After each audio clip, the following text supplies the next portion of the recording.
Hello viewers, আসসালামু আলাইকুম। আপনারা সবাই কেমন আছেন? আশা করি আমি আল্লাহর রহমতে ভালো আছি।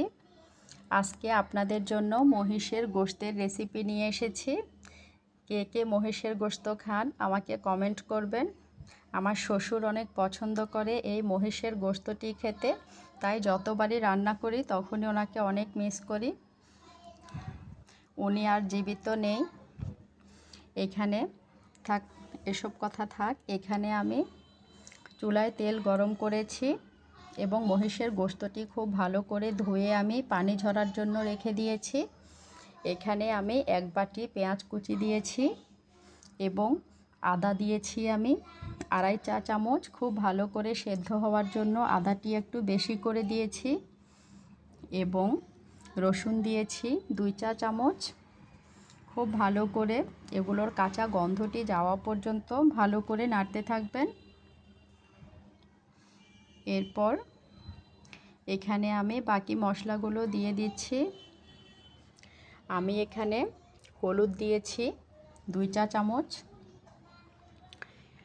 এবং মরিচের গুঁড়ো দিচ্ছি আমি এখানে 1.5 চা চামচ দিচ্ছি। যেহেতু এখানে আমি কাঁচা মরিচ এবং গোলমরিচ আলাদা ইউজ করব, তাই আমি লাল মরিচের গুঁড়োটা 1.5 চামচ দিয়েছি।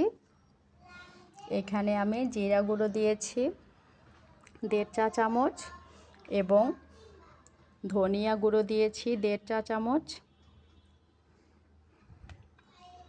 এরপর আমি এখানে লবণ দিয়েছি 1.5 চা চামচ দিয়েছি। আপনারা টেস্ট দেখে পরিমাণ মতো কম বেশি ইউজ করতে পারবেন। এরপর একটু নেড়ে দিচ্ছি, খুব ভালো করে মশলাগুলোকে তেলে কষিয়ে নিচ্ছি। দেখুন তেল উপরে ভেসে উঠছে। এরপর আমি গরম মশলাগুলো দিয়ে দিচ্ছি। এলাচ পাউডার, দারচিনি পাউডার, এগুলো আমি ব্লেন্ডারে ব্লেন্ড করে ফেলেছি। এগুলো 1/2 চামচ করে আমি দিয়ে দিচ্ছি এবং এখানে গরম মশলা দিয়ে দিয়েছি 1/2 চা চামচ। এখানে জয়ফল, জয়ত্রী, লং, গোলমরিচ সব কিছুই আছে, স্টার মশলা সব কিছু এখানে আছে। এগুলো আমি আলাদা ব্লেন্ড করে নিয়েছি, সেখান থেকে 1/2 চা চামচ দিয়ে দিয়েছি। এভাবে গোশতগুলো সব ঢেলে দিয়েছি এবং খুব ভালো করে এগুলোকে নেড়ে দিয়েছি। দেখুন গোশত থেকে পানি বের হয়ে গেছে। খুব ভালো করে এগুলোকে নেড়ে দিচ্ছি। দেখুন কালারটা কত দারুণ এসেছে, দেখেই বোঝা যাচ্ছে তা কতটা লোভনীয়। কালারটি দেখেই মনে হচ্ছে। এরপর ঢাকনা দিয়ে ঢেকে আমি কিছুক্ষণ রান্না করে নিচ্ছি। গোশত থেকে যে পানিটা বের হয়েছে তা দিয়েই রান্নাটা হয়ে যাবে।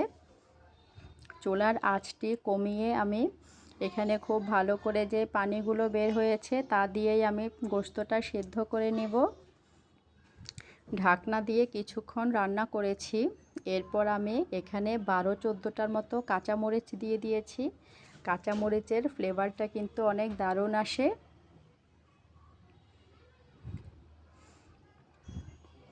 এরপর এখানে গোলমরিচ দিয়েছি, গোলমরিচের গুঁড়ো আমি 1/2 চা চামচ দিয়েছি, যেহেতু আমি এখানে অনেক ঝাল মশলা ইউজ করেছি। এরপর আমি 2টা আলু দিয়েছি, যেহেতু আমার বাচ্চারা আলু খেতে পছন্দ করে, তাই আমি 2টা আলু দিয়ে দিয়েছি এখানে। এবার মহিষের গোশতের রান্না শেষ পর্যায়ে। মহিষের গোশত কিন্তু যারা খেতে পছন্দ করে তারা অনেক পছন্দ করে। আপনারা বাসায় একবার রান্না করে দেখতে পারেন।